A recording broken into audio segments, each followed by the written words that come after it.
Good evening, everybody. Hey, welcome out to the weekly training webinar for tax sale support. I'm Ferre. I think I'm here with Steve Swenson. I think if audio is working okay, can you hear us okay? Yeah, I sure can. Sure can. Everything seems to be working okay. Excellent. Excellent. Well, yeah, welcome out to the webinar. We're always happy to have everybody out. We cover different topics for the webinars, so if there's ever something that you want covered specifically, let us know. It's not unusual at all to schedule and to do a webinar for a topic that somebody specifically is interested in. So it's an easy way to get that done if you're interested. We were talking about what we wanted to do the webinar on, and there are certain things that seem to be that all the investors we work with seem to have in common, and at least all the members that we have here, and certain things that seem to come up again and again, and the need for low dollar investments, ways that you can get started for a lower amount of money, ways that you can invest without having tons of money sitting aside there to invest. In other words, it seems like we have a lot of people that are looking for ways to get started with less than $5,000, or maybe even less than $3,000, down to where people have maybe a few $1,000s to work with, and they want to see what they can do with it. And so, really, tax sales are perfect for this type of thing, and it goes right along with some of the best opportunities that are out there.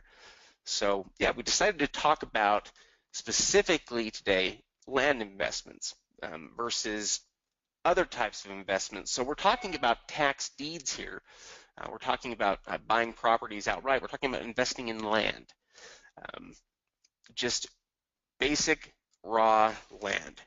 And we want to talk about why not only is it a good investment, but why it might be the only investment you really need in reality, and why it may be the best secret, the best kept secret of tax sale investing. Yeah, absolutely. I mean, there's a lot of advantages when we're looking at investing in land, be that commercial land, just a residential building lot, a large piece of land.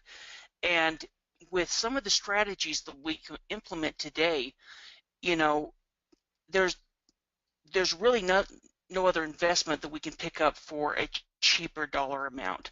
Land gives us an opportunity to pick up it all across the country, and it's also a lot easier to sell.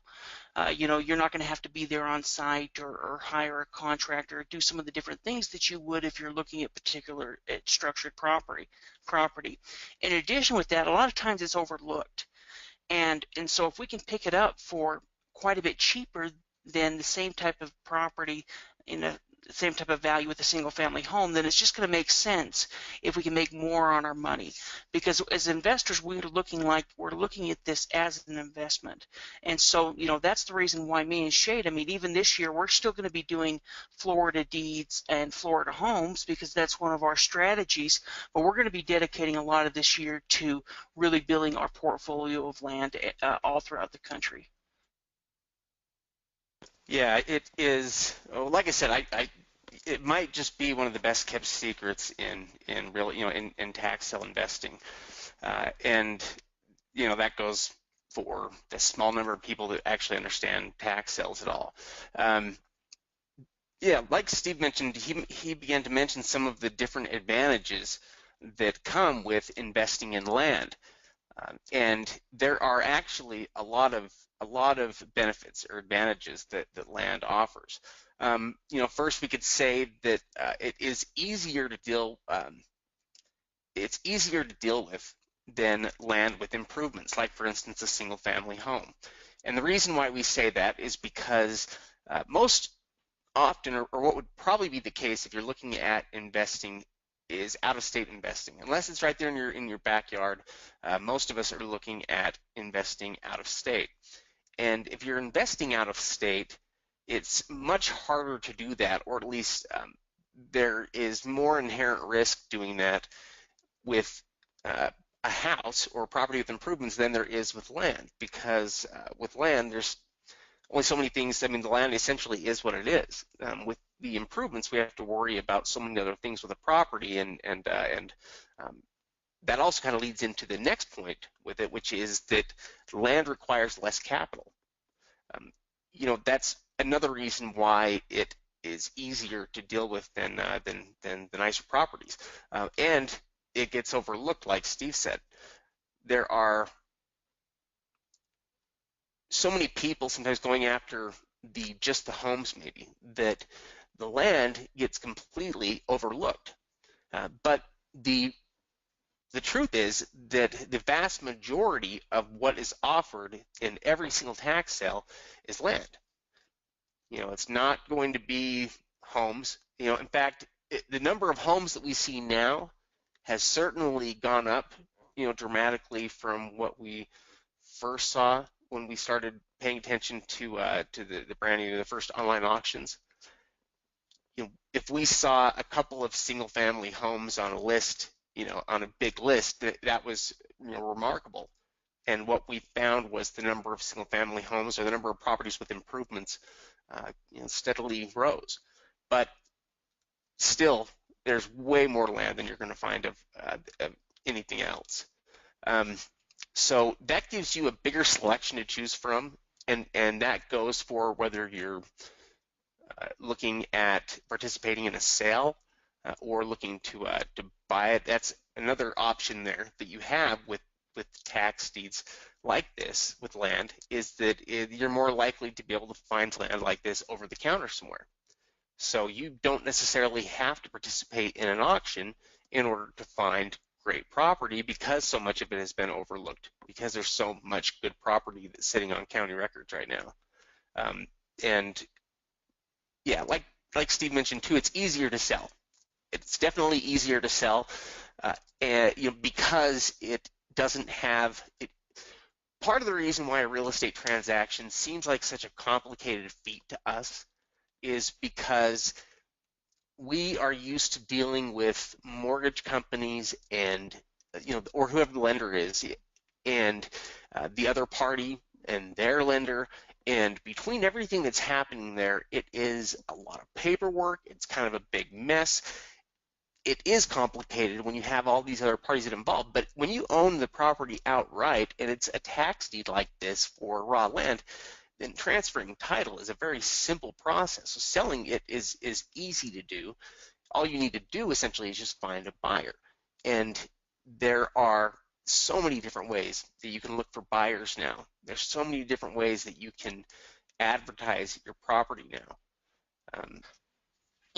Absolutely, and kind of something just to butt in quickly, just kind of thought of that. In addition to easier to sell and kind of less risk, when we're looking at homes, and I kind of first realized this as a brand new real estate agent, is there's lots of seller disclosure forms that are need to be filled out, and that you're going to have to guarantee the buyer a certain thing. Now you can sell it as is depending how the deal's done, but there's going to be a lot more risk involved than just selling as is a piece of land.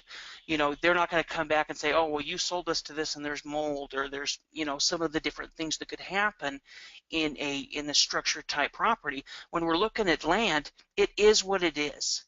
You can go take a picture of it this year and take a picture of it next year, and except for maybe the tree growth and some shrubs and bushes and weeds or something, it's going to usually look exactly the same. And so when we're talking about land, it's going to be easier to transfer, and a lot of the deals that we're going to be doing with land are going to be cash type deals or seller financing or something like that, where you're not going to go through the traditional way of selling a property like you would with a home. In a brand new home buyer is looking for, finds a mortgage broker and then gets a mortgage and goes out and buys a property. With this, they're essentially usually going to be investors, or somebody who's a first-time investor or wants to invest or wants to buy that piece of property, and usually we're looking at selling these with at a discount. Yeah. Yeah, I think those are some really good points, and it is there is far less risk that is involved for lots of reasons. Actually, like Steve mentioned, with expectations and different agreements and things that are normal with a home, you don't find those with land. But in addition to that, though, it's cheaper, which automatically reduces your overall risk. The less you pay, the less you're ultimately risking. And also, there are only so many things that could really be wrong with it. It's not something that you're going to get wrong the way you can get it wrong sometimes with a home. In other words, anybody, I guess, can misvalue property, but you're more likely to miss something important when there's a much bigger list, a much bigger checklist of things that you need to look for than there is with land. With land, it's very simple. You really don't have to worry about anything with the land itself. It's not something you have to worry about fixing up or getting a new paint job or something like that.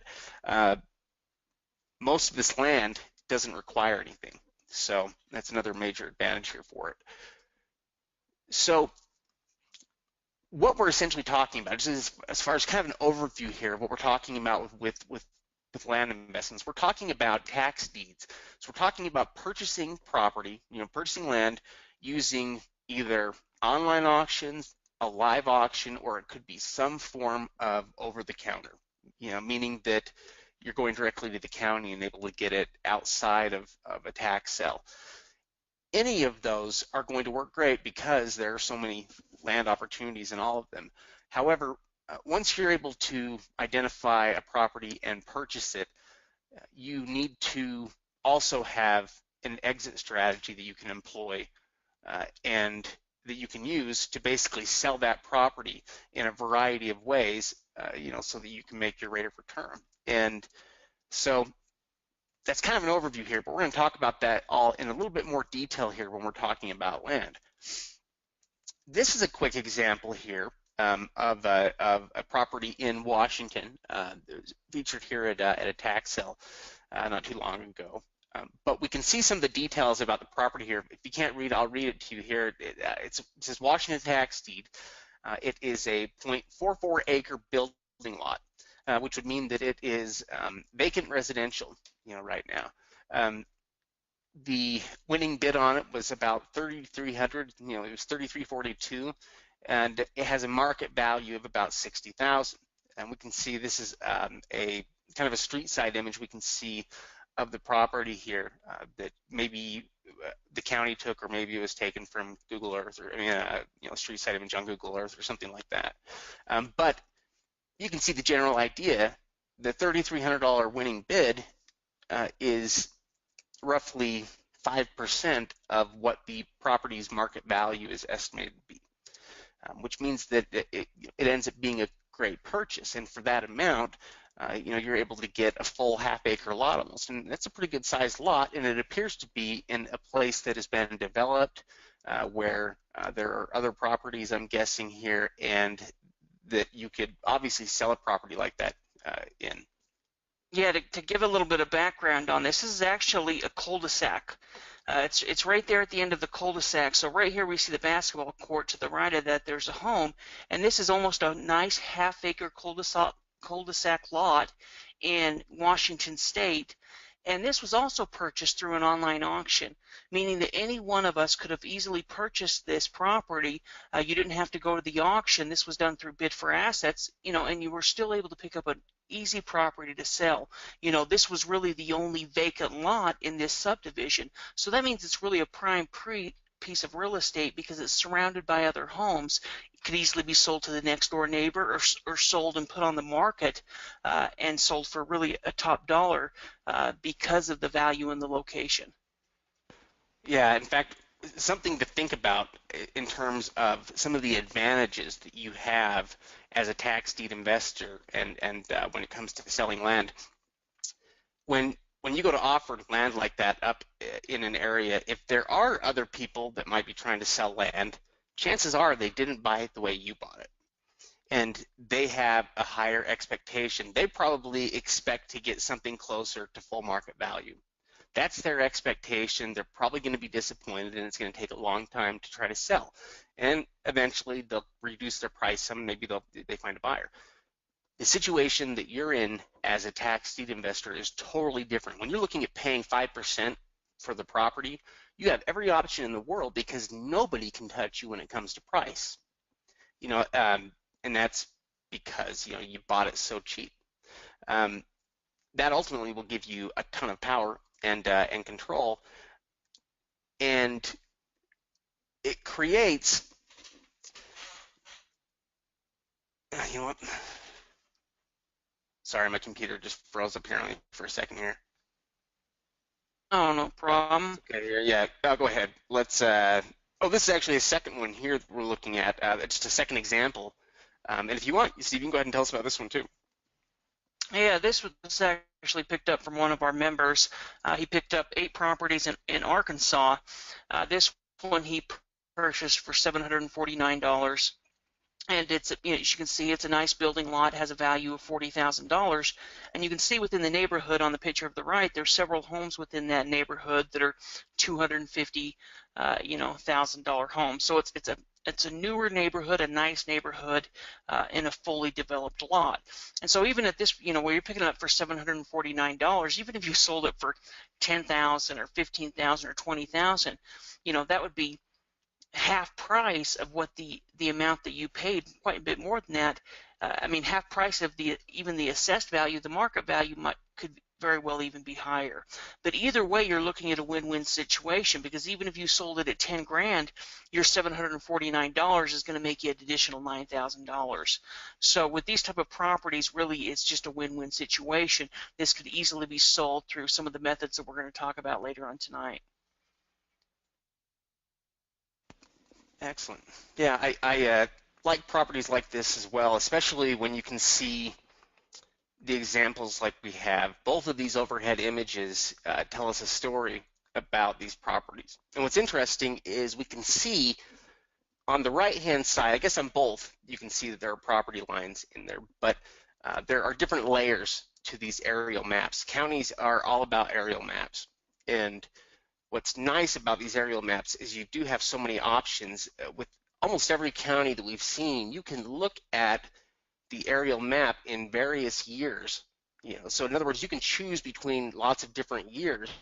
And sometimes, I was just looking at a county today that had maybe 15 years listed online, and you could choose any year you wanted. What's interesting about that is you can learn so much about it from looking at it, how it's changed over years. But I also like these properties. Oh, go ahead. I was just saying, even within these 2 pictures, we can tell a little bit more information, because we can see that on the picture on the right, if we look to the home right to the left of that, we can see that it has a $197,000 value, but we don't see any home there. But in the newer photo on the left, this was from the county website, we can see that there's a brand new home under construction right next door. So somebody just recently has built a brand new home right next to the lot that was essentially purchased. So that shows us that somebody just recently purchased a lot there, and all of these homes were built within the last year or 2.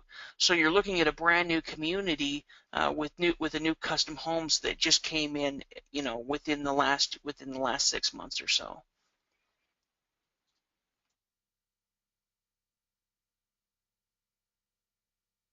You there, Shane?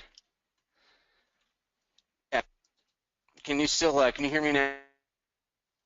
Yeah, it was kind of cutting in and out a little bit. Does it sound okay right now? Yeah, it sounds good. Okay. Oh yeah, what I was saying though is I do love properties like this in terms of vacant residential lots where you have properties that are being built, you have a subdivision that is growing slowly, because as long as there are other properties there, I love these because it is essentially new construction area. It's a new construction area, and you're able to pick up one of these lots, which is almost guaranteed to be worth something, because whether it takes 10 years or 20 years or 30 years, eventually all of those lots are going to have houses on them. And so the person that has the ability to pick those up now at a cheap price, can make money on them immediately. You can make money quick, or you could hang on to properties like that, depending on how much you need the capital. But if you can buy a property for dirt cheap that is that has the potential to be worth a lot in the future, and you don't need to get rid of it, sometimes it's not a bad idea just hanging on to things. If like I said, if you can afford to do it. So yeah, let's talk a little bit about land investments and what we're generally looking for with property. What are some of the things that what are some of the first things, I guess, that we look at in terms of a property here? And I think if we were going in terms of order, I would probably switch this around so that the value was first, and then I would look at the size and the zoning, things like that after. But what we're looking at here, when we see property, things that we're looking for are the size, the value, the zoning, the use and accessibility, meaning what the property might be used for and how accessible it is to get. And last would be the exit strategies, for the property, and different ways that you might capitalize on it. So let's talk about some of these and the role that they play as we're looking at land investments. And if you want, Steve, you can go ahead. You can talk about if you want to take this one, or I'll take this one. You can Sure. take the next one. Sure. No, that's great. When we're looking at property, the size is going to be something that determines our investment, because if the property is too small or it's not going to be zoned properly for like a building lot or something like that, it may be unusable or it may be harder to sell. And so for us as investors, we're going to want to avoid properties that are usually less than this slide says, less than a 0.1 of an acre, because depending on the area, and there may be some mobile home lots that are going to be about that size that would be still a good investment, but a lot of times these are going to be properties that are like your small strip of land, your 10 feet by 100-foot strip of land many times can be difficult to sell because you can really only sell it to two parties. You can sell it to the property owner on the left or the property owner on the right, but you're not going to be able to market it to a large group of people. And so when we're looking at property, if we see a property that that's not very large or is very, very small, then it's a property that we're going to want to avoid. Now, that information is not going to be hard to find. What's great is it's right there in the county information, so you're also going to be able to determine that through the county maps. The county maps, I use the county maps pretty much for every single property that I'm going to do research on.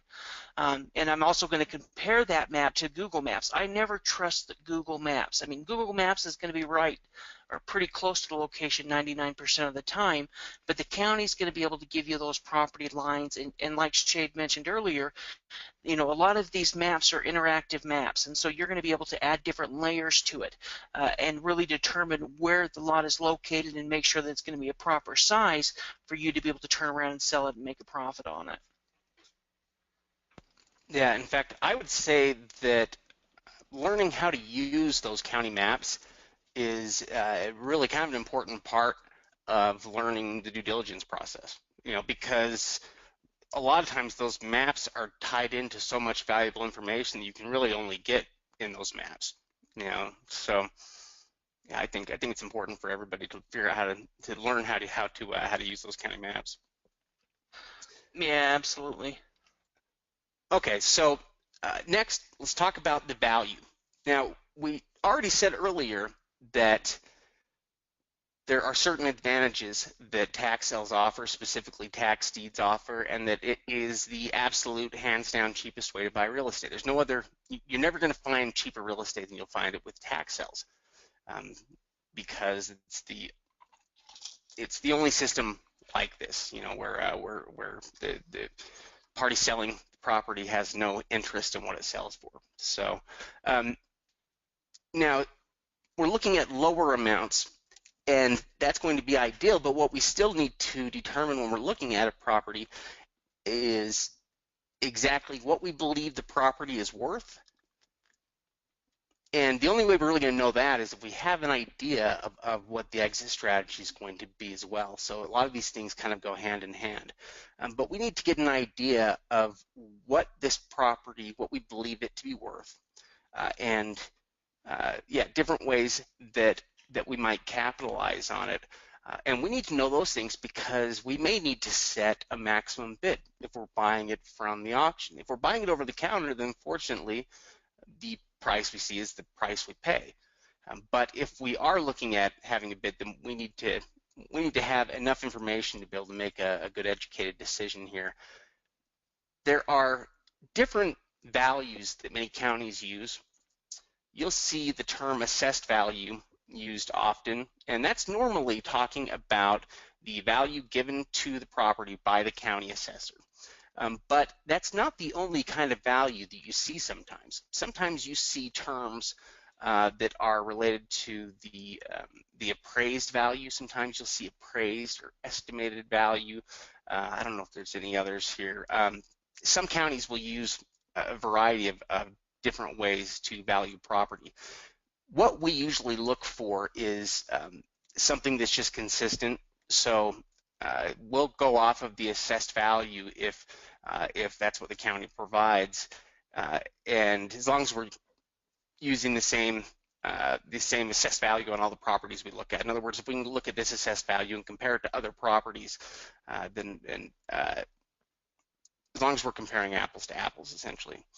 Other things that we look for when we see a property is maybe what the historical value of the property has been. The reason for that is if you've owned property before, then you know that as property values increase, so do the taxes, that you end up paying.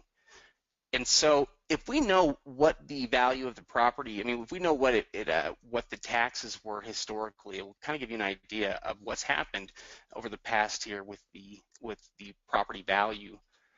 We can also see from those county records the sales history of the property, so we can get an idea if the property is sold before and what that sales price might have been, which is incredibly valuable when you're trying to figure out the value of something, because there's nothing more valid than having it been sold before. That's always a fallback. And the last thing I'd probably say on this is just the deed to value ratio is also something that we're always looking at whenever we see a property. If you have the ability to see or know what you can pick up the property for. So if it's over the counter and you know that it's going to be just that set amount that is owed, then the only other figure you need to figure out then is what you estimate the property to be worth in order to get the deed to value ratio. But we constantly look at that as well, and that's because ultimately the properties we're looking for, at least the lower that ratio is, the better.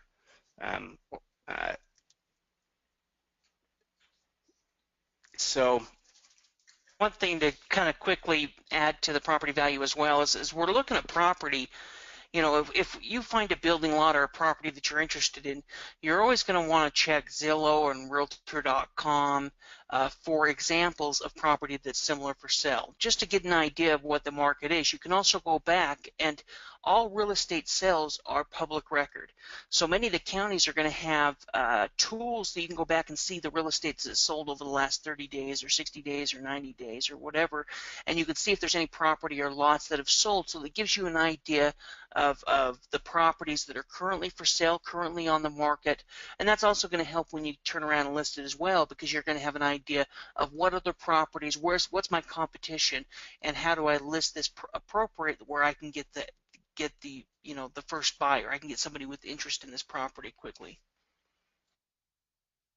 Yeah, I think those are some good points here. And we'll talk more about the value as well as we go on here in a minute, because the value is also related to your exit strategy and how that works. We also pay attention to the zoning, or to the way that the property is zoned.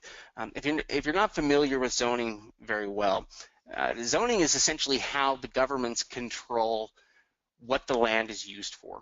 It's how they control the use of land. So it's part of how they do urban planning, and each property is given a zoning classification. So we've heard some of these, we hear them again and again, residential, agricultural, commercial, industrial, Um, what are there any others? I know there's got to be more. Yeah, there's some that are going to be less used. I mean, there's, some are going to be uh, things like, forest land or more of, Oh, of, of recreational type of property.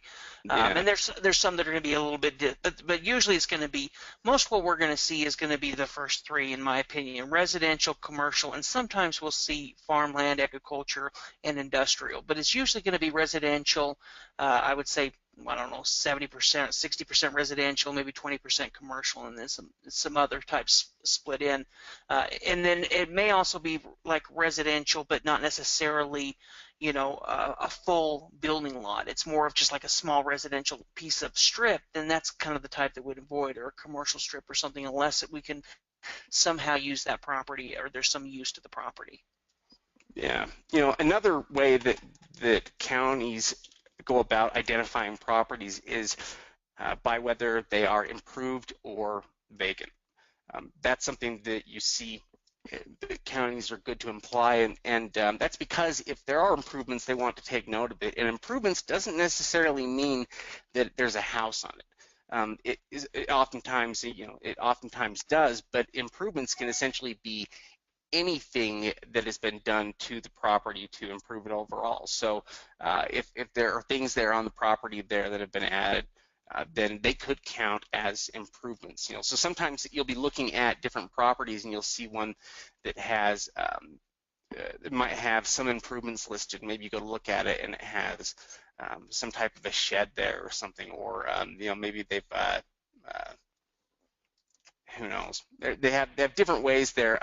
Lots of different things you could add to a property that would improve the value of it a bit. But yeah, that's one thing that we look at here. Um, in terms of zoning, like Steve mentioned, most of what we're going to see is going to be, either residential or commercial. This one's kind of an interesting one, just because the property wouldn't really have a lot of use or value except for, in this case, or for a billboard space. In fact, it looks like this one actually has a billboard already on it, huh? Yeah, it's actually a large enough lot that it's zoned residential. And up the street, you can see down the street here, here's a home here, but this lot already has a billboard on it. You can almost see through the county map that 90% or a good portion of that billboard is going to be actually on this property that was purchased for $91. And so, you could contact this person if the billboard is still there, and go ahead and have them start paying you rent, or you could put up a couple of billboards yourself. But this is a big 4-lane U.S. highway here. And so you're talking about, a lot of traffic that you could have a billboard that could be seen from both sides, so people that are driving north or south would be able to see it and put one or two there. And now, you've spent $91 and maybe it cost a few thousand to put up some billboards, but you've got something that's bringing you in residual income every single year, paying itself and essentially making you profit. But the lot is big enough to be zoned residential if somebody wanted to put a home there. It is interesting. Well, just how often when we're looking at property, a property like that, somebody could put, a home there, but chances are they probably wouldn't, because it's, maybe it's something weird kind of like that, because it's like a hill, or maybe, whenever you find lots that are on the side of the road, uh, lots that may not have value.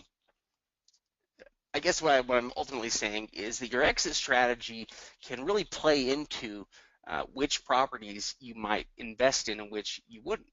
And that's just because, yeah, in a case like this, the person is looking and they obviously can see that there's already a tax deed there, meaning there's already I'm sure they have that probably listed as some type of an improvement on the property. And it sort of makes it a good investment. If you can account for your exit strategy when you're trying to decide which investments, which properties to buy, then you should always be okay, because as long as you know your exit strategy, it'll help you avoid a lot of problem properties. I mean, ultimately, if we're talking about trying to minimize risks, you know, if you have the ability to sell a property all the time, there really is no risk. You know, I think that selling the property is a big part of the investment process. A lot of times we get so wrapped up here with the buying side of it that we forget the selling side of it. Yeah, well, Fortunately, and it's also getting easier. you know, and with a property like this, it would be pretty easy to even sell it to somebody locally, even if you just wanted to cash out of it, sell it to some local company so that they could put their own billboard on the property. Because of the price that this was picked up, you picked up this property for under $100. It's almost half acre or close to it, maybe a little under, and has this ability to have a billboard. A company would pay, $1,000, $2,000, $3,000, $4,000 to be able to put that up there, own that, and never have to pay a billboard, pay the fee to have a billboard up there. They would just own it. And so you could easily sell this to a local company or somebody that would want to be able to advertise along that road. Yeah, and starting out at at a price of $91 as far as what you have into it, boy, you've got so much room to move there that yeah, there is a lot of options with that property. Another thing that we look at with these properties is what the properties might be used for, which we talked about here just a second ago. We started to get into it, and also how accessible the property is. And what we mean by that is the property landlocked, or is it accessible from public roads? Like this last property we're looking at here. This property is accessible from a public road, but if that road wasn't there, if that was another piece of land and there was no easy way in, it would be landlocked, which can be a problem, mostly because potential buyers, the only way they can get out to the property would be if they cross, another person's property, which can be a problem for people.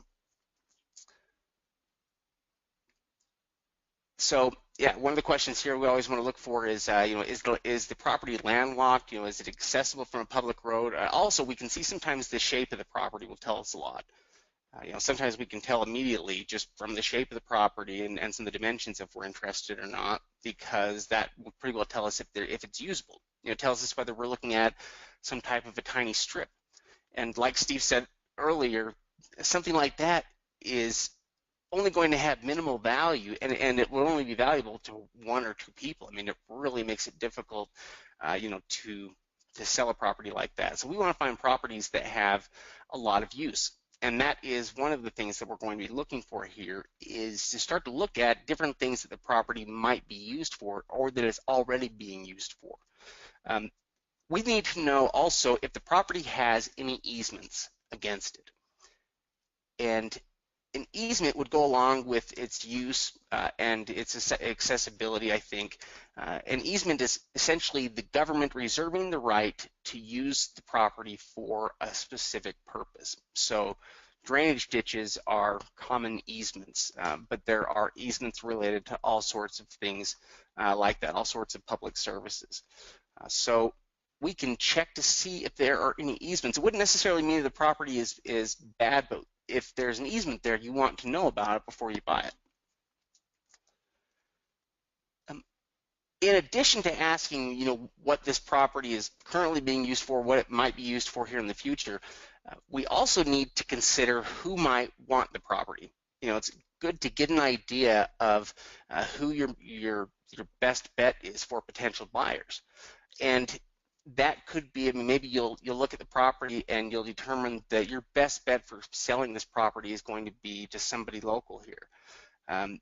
Maybe that's going to be the best bet, and one of the most effective things you could do in that case would be to try to get a sign on it that says for sale. If it's something that you intend to sell online, you're going to need to get get some good pictures of it and a good system, a good way to offer that property, get a good system in place for selling land. But you want to have some kind of an idea of who you could be selling it to in order to, I think, in order to get a good idea of what the value is ultimately on the property. Yeah, as you bring up that, exactly who would sell the property on that Arkansas property next to the freeway, with that you could even, you talked about putting up a sign. How effective would it be to put up a big sign there that says, put your billboard here, find out how you can own this property for whatever, and have your phone number there. You have hundreds of people that are driving past that every day. You're going to have somebody that wants that spot, and that may be all you need to do is put up a sign, and then you're going to have buyers calling in asking to buy that piece because you've already given them the idea. When they drive past, they already visualize their billboard for their company sitting there. And I think that would be a property that would be very easy to sell to some local company that would want to be able to use that to put up their billboard so that they get thousands of people looking at that or hundreds of people looking at that every single day that essentially, that see their advertisement. Yeah, in fact, if you think about it, property sales, it's kind of like murder. They always look for the spouse first. Well, when you're looking at selling property, you do kind of start the same way. You start close. You start with the surrounding neighbors, the people that are going to spend the most time around this property, that will see it most often. Those are the ones that owning it was going to be the most real. It doesn't get any more real than to own the property that you already live at, to own a big chunk of it there. So, um, you know, they may be the first, and we kind of send you spread out from there to focus on the other community, before you start your online type stuff. Or maybe your strategy employs picking up properties that are in between, homes, and that may only have value really to those homeowners primarily. And it's a matter of contacting those individuals to see if they're interested in buying the property. They very well may be interested as well, because you're going to have the ability to offer it for probably far cheaper than what they would think or expect it to cost in order to buy it. And that's because when you buy a property like that, an adjacent property, you are going to be paying very little for it. And ultimately, who the property would be most valuable to is either one of those surrounding homeowners who by purchasing the property would be able to expand the size of their lot. That has a real world impact on the value of their property. In fact, whatever the amount is, they might buy a property like that from you for. I mean, let's say they buy a property like that for $1,000, for $1,500. The effect it will have on the value of their property will be greater than that, because they're going from 0.44 acres to 0.72 or whatever it is. That actual increase in the size of the land with their property it means real financial difference to them. What's interesting too is, as we talk about, is it property landlocked? How do they have these things divided? You can see this is an interesting property in Michigan, and I don't know if there's a backstory to this one, but I thought this one was interesting because it's a property that has an entry road, so that it's not landlocked, and there are certain properties that are developed this way, where they'll stagger the properties like that, so that the owners, they're fairly deep properties, and so the properties are able to have a road like this. Yeah, is there anything? Is this just one of the Yeah, examples you found, or is this one of our members? yeah, all of these examples that we've shown today were actually purchased by our members, and so this was purchased by one of our members, and he picked this up just over the counter, $50. It was actually under $50. I think it was $36, but and he picked it up. I talked with him and showed him how to get the names and addresses of just the neighbors. And so all he did was just send out 3 or 4 letters, and the property owner, one of the adjoining property owners contacted him back, and he worked out a program where he's getting, I think $500 down and $200 a month until the property's paid for. But this was a very quick, easy thing for him to be able to do. Maybe a matter of a couple of hours worth of work, he suddenly has made, $1,300 off of very little work. And not only that, he also went through the experience. And so, this is, Shay talked about just, contacting, and a lot of times the property is going to sell to the people closest to us. And this is an example of that happening. And so he didn't have to put up any ads or do anything like that. The first thing we had him do was just send out those letters and automatically sold the property that quickly. As we were going through these Arkansas properties as well, one of our members purchased 8 different Arkansas properties, and one of them sold just by somebody contacting him interested in the property. So when we're picking these properties up, and we're picking up land for less than 10 cents on the dollar, that's really kind of the mark that I think that me and Shade are looking at, is we want to be able to acquire land for less than 10 cents on the dollar. And so if we're able to do that, even if you sell it for 20 or 30 or 40 or 50% of the market value, you still make a huge return on your profit, and you also sell it quickly. It's a cash sale, or you're acting as the bank and seller financing it. Yeah, and what's also interesting is the ability to pick it up for less than 10% of market value is reasonable. That's a reasonable expectation because land is so overlooked.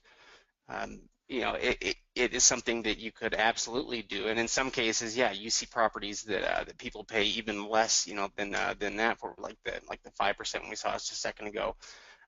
And this property, which how amazing is that for under $50, they're able to buy that, put a little bit of time into sending out the letters, but then is able to turn around and sell that for such a real amount. And what's also kind of neat is the way that they financed it, because they offered owner financing on it, which is very flexible and that works well for the person that bought the property. The person that bought the property may not have been able to pay $1,500 all at once, but the fact that as the property owner, he was flexible and willing to offer that owner financing meant all the difference in the world, for the person that bought it, because it gives them the ability to get something they otherwise wouldn't be able to get. And the $1,500 is probably a great price on the property anyway.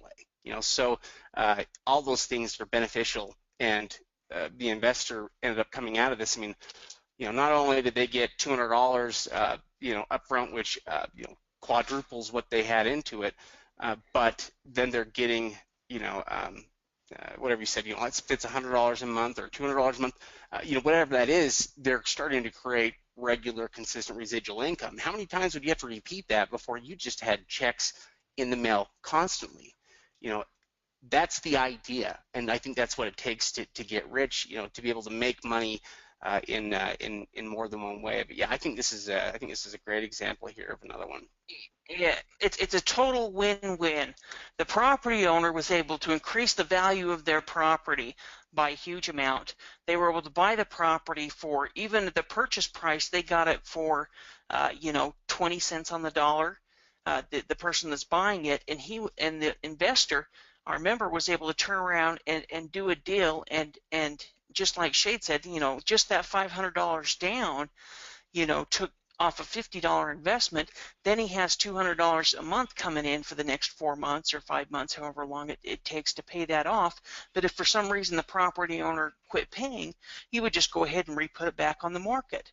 So you're really not at risk of losing anything.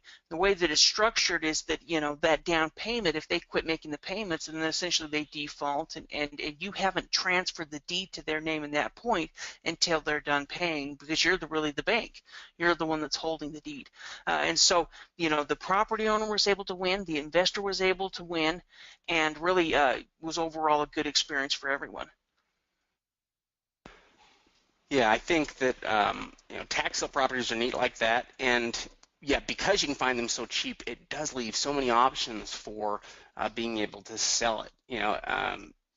It's nice. It is nice when you find the rare, very, very rare time when everybody wins, in some kind of a purchase or an investment like that. That's not always the case. Now, exit strategies we've mentioned here a couple of different times.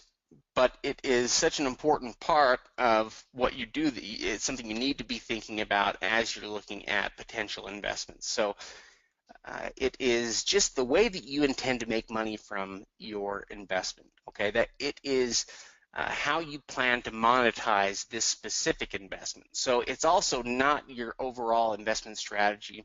You know, your overall investment strategy may be to, you know, maybe you're trying to build up your passive income till it's equal with your active working income, and you have the ability to walk away from your job if you want. Maybe that's what your what your goal or what your your strategy is, or maybe your strategy is to buy these tax deed properties. But ultimately, though, when it comes to what we're talking about here, this is a specific exit strategy for this property. So, and you may not know, I mean, but you may have, it may just have to be an idea, but you need to know how or what the best way would be to monetize this specific investment in order to get a number about, what you think the property's worth and what you could potentially sell it for. So, yeah, it should be investment specific, something that works for each one. Um, from there, when we're talking about terms, we may have mentioned this briefly last week, but to get an idea of what we mean when we're talking about like flipping properties or short-term real estate or long-term real estate, what we mean by that is to flip a property essentially means, if that's your goal intention, it should happen. It could happen in less than a week. It could take more than a week. We give it 0 to 3 months there because we could still consider that flipping. If you can buy a property and sell it within, a few months there, that's still considered a flip, I think. We consider short term to be something that you're in for under a year. And long term would be something that you're maybe in planning on being in for over a year. Okay, so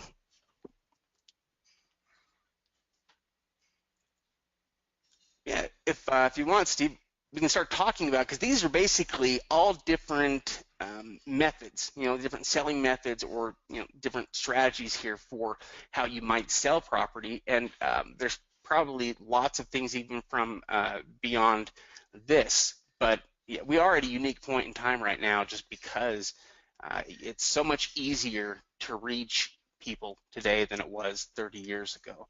There's so much exposure with the things that we may want to offer. So there's some unique opportunities right now when it comes to selling things. Yeah, absolutely. And that's what makes this time so great. In addition with that, we can use several different strategies to sell the property. So, I mentioned this last week when we talked about exit strategies. Something I learned from my dad and my uncle being involved in real estate, they've been involved in real estate their whole lives, was nothing sells a property like a for sale sign. And with these type of properties, putting a for sale sign is going to help you to be able to sell it, because you're going to have people that drive past it every day, that live, that know people within that area. And so not always will these properties sell to somebody local, especially if you list it online like eBay or something, it may sell to another investor. But that's usually going to be the first step you want to do. Now, we talked about it in the strategy in the last week's webinar, how you can go ahead and put an ad in Craigslist or classified ad to have somebody go out there and do that for you. Also, a mail campaign. Now, the mail campaign is going to be just to the local neighborhood. So it may be anywhere between 3 to 10 letters. You're usually going to find just the closest people, the adjoining properties across the street, people within that area, and you just send them out a basic form letter explaining that you're essentially selling this property. Here's what you're asking for it. If you're interested, give you a call. Now, in addition to those would be kind of the first two steps, because that's going to be your marketing to the local people. The for sale sign, and then of course the U.S. mail strategy. Now, to market it worldwide, to market it to everyone, then we have a lot of other tools we can use. We can use social media websites. In fact, this week I've joined a few different real estate groups in different areas. So there may be a Facebook page dedicated to Arkansas real estate. I would go and post the for sale in that. You could also use any of the auction websites, Bid for Assets, eBay. Some of these different websites are great ways to be able to offer your property, and on eBay you can even have the opening bid amount, or that bid amount, be the down payment, which means that essentially you can sell it as a seller financing option right there on eBay. In addition to that, the classified sites, Craigslist, any type of real estate site, and there's so many different real estate classified websites. Usually many different areas, towns, states, counties are going to have some type of even local classified real estate website. So you're going to want to post that information there as well, or to some of the other larger land sites. Craigslist, you're going to want to market it, online, so that everyone sees that the property is available. And then last would be that real estate agent or realtor, and that's usually going to be used, we talked about the terminology for flip. So for the flipping, you're going to really use these first strategies. With a real estate agent or a realtor, that's usually going to be more of your year, because you're usually going to go through the quiet title process. Now sometimes you can go ahead and just sell it with a realtor, and it'll be more of a cash sale or an as-is sell, where you're not necessarily getting financing on it. So you can use a realtor in those type of situations, but most of the time, unless that's your strategy, you're going to be using those first ones to get rid of the property quickly, or at least to kind of do the flip strategy. Yeah, I think with some properties, that may be the best thing to do. What's interesting is that while you may buy a property like that and it may be your strategy to flip it, you could end up selling that property to somebody whose strategy is the exact opposite, and that is they just buy properties like this to put in their land portfolio, and all they do, they may just it's another aspect of their investment, but they're able to buy inexpensive pieces of land like this and put them into a portfolio that they can ultimately borrow against because it has X value. It's land. So it's interesting how real estate works and how people can buy for so many different motivations. It always has that inherent value, though, which is part of what makes this also special. We also have a unique ability with the prices that we can pick the stuff up for in being able to offer seller financing or owner financing. Owner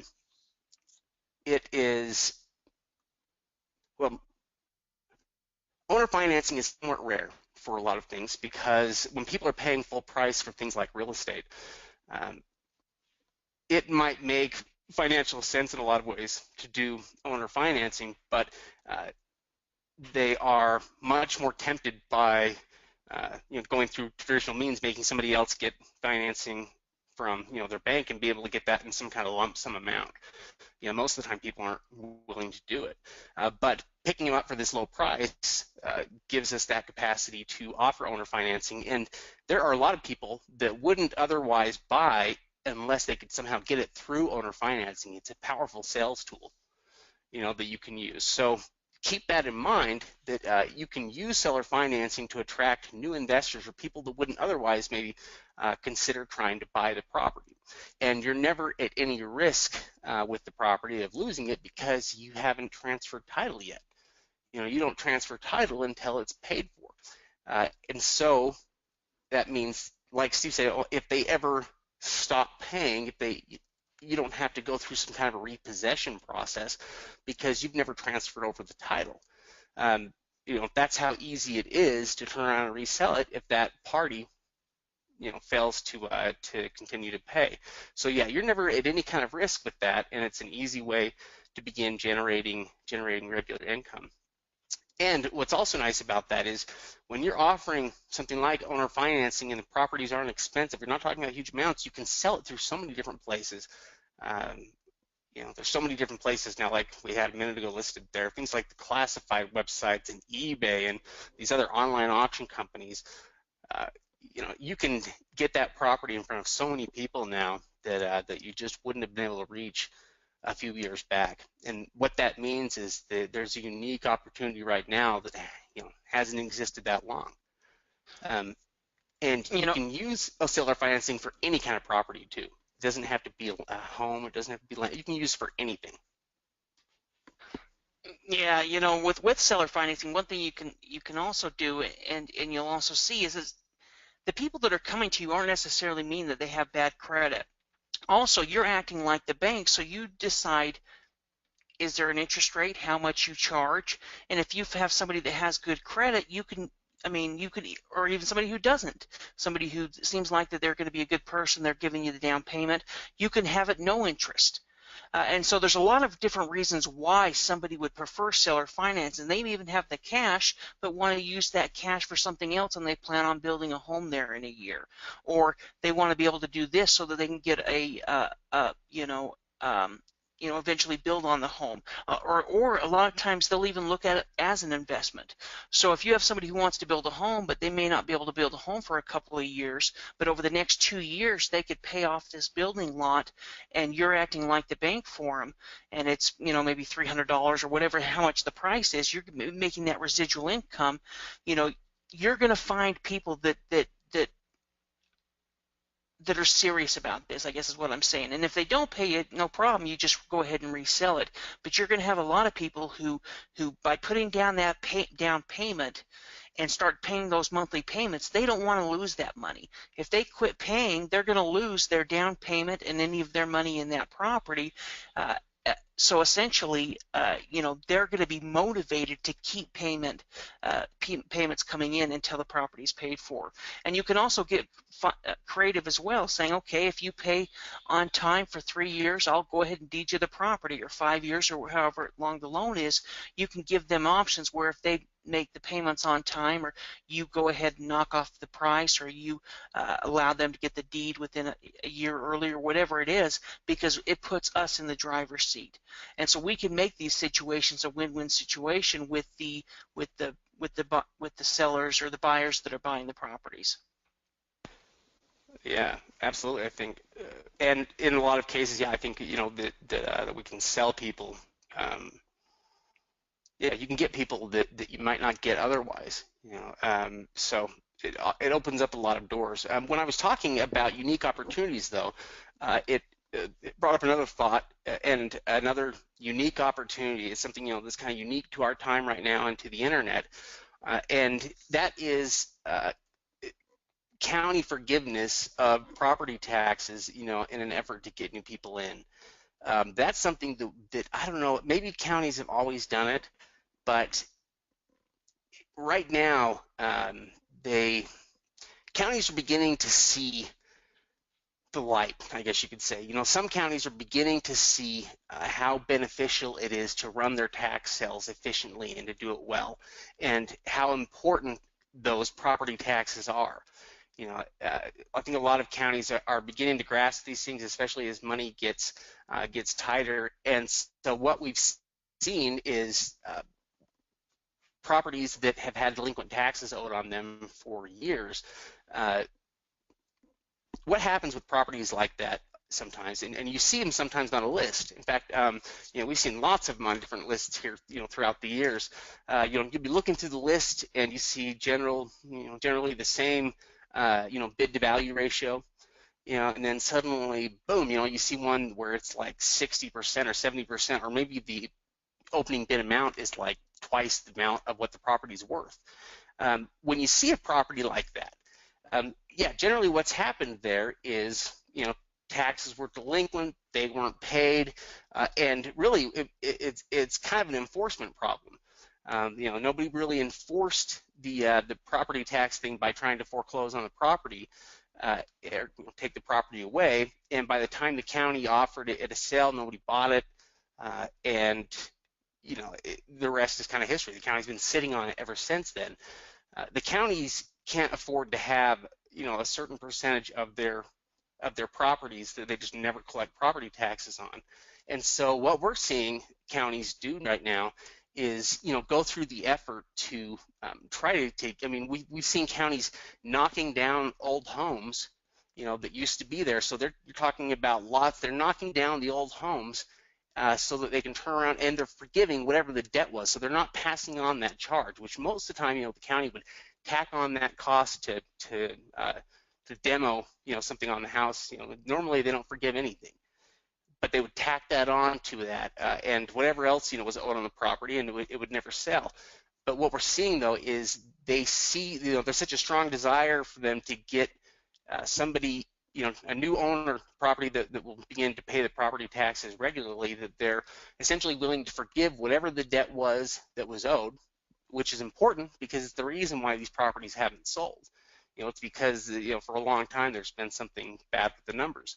So counties like that are willing to drop these properties down to low prices. They might sell those properties for $50, for $100, whatever it is.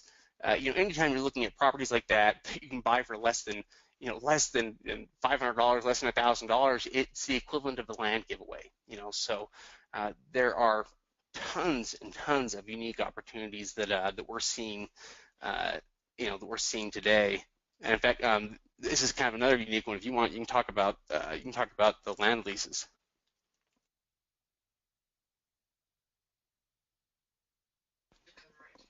You still there? Can you hear me okay?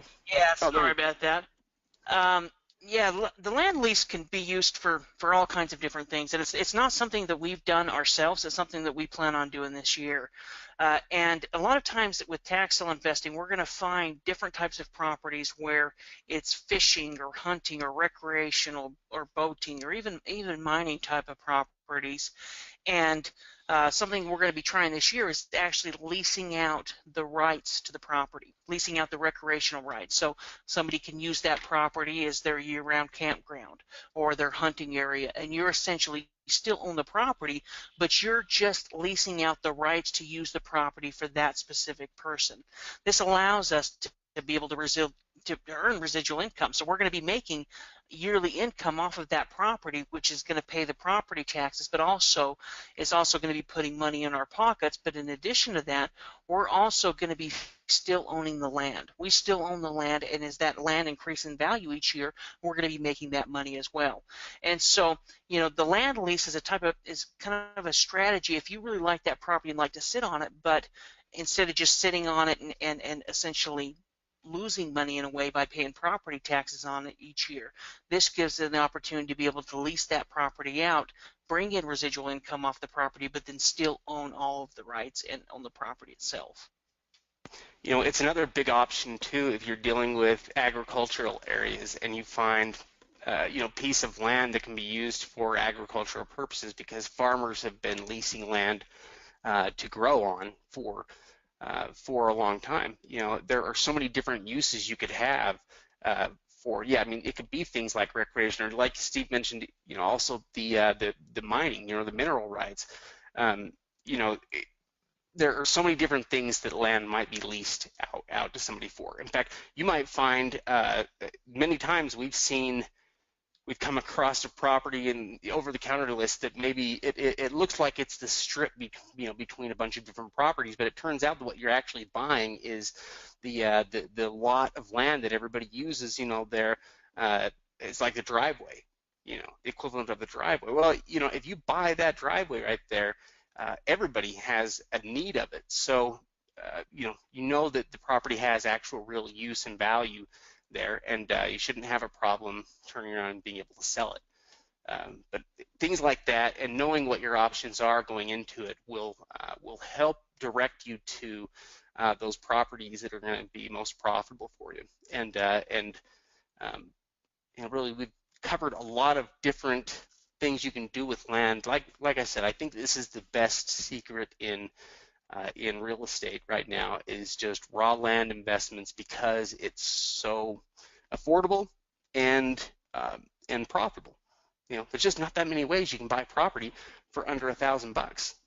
In fact, I don't know of any other way you can buy property for under $1,000. And so, if you're able to buy it for this little of a price, you're basically able to take you're pulling that out of nothing. Really, you're able to start generating money. You're able to create a little cash machine, just pulling that out of thin air when you buy a property for a really low price. So, yeah, I think there are some unique opportunities right now. It's also, if you just need to get started, go and buy a $50 or $100, it could be a lien or a deed. If you're buying a tax deed, I mean, ultimately, your ultimate risk is only what you put into it. So if you pay $50 or $100, then that's ultimately what your risk is. In other words, just going through the motions for that amount would be worth it. But chances are, even just based on what you've learned and what you know now, you can make a good investment. Even if it's a small investment, you can find a good one. There are lots of cheap properties that are good investments. You don't have to spend a lot to buy really good investments. No, and there's opportunities all across the country. I mean, that's the thing. I mean, we showed 3 different states this evening. Michigan, one in Washington, and then also Arkansas. But you can do this strategy anywhere. Next month there's a California resale where the bidding starts at $100 to $250. There's opportunities in Florida. There's opportunities in all these different states for us to go out there and pick up these properties for 10 cents or less on the dollar and be able to turn around and sell them and make profit. Shay talked about the land lease. Farmland could be its own strategy. You could focus on farmland and essentially get an idea of what it rents for and how much it costs to lease. Farmers pay incredible amounts of money to be able to farm to lease farmland, and so that may be a strategy that you can pursue, and you can go out there and repeat it.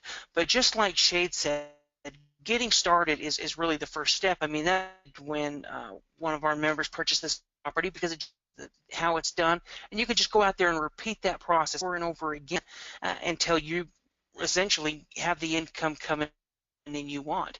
And you can go out there and do lump sums. You can start building that residual income through some of these different things that we've talked about, like seller financing and land leasing and some of these different options where it's not just flipping property. You can make residual income off of land. So it really opens up our strategies and the possibilities when it comes to the different ways we can make money through purchasing land. Yeah, I think the reality is if you have $100 to your name and you are one of our members, you have all of the tools and resources you need to start investing, to become a full-fledged real estate investor, and you can do that by picking up properties, like this that you can turn around and make a killing on. You can make a really good profit on. So we're here for you. You could start off if you wanted by looking at different tax deed sales coming up. You could look at over-the-counter lists, if you wanted. There's so many different directions you could go in looking, because like we said, when it comes to land, everybody has land. Land is so common, that if you're just looking for land, you can find land for sale in so many different counties, and you can find it over the counter. So there's tons and tons of opportunities out there, but it is important. You have to take that initial step. You have to buy something, and once you go through that process and you buy it, it's no longer unfamiliar to you.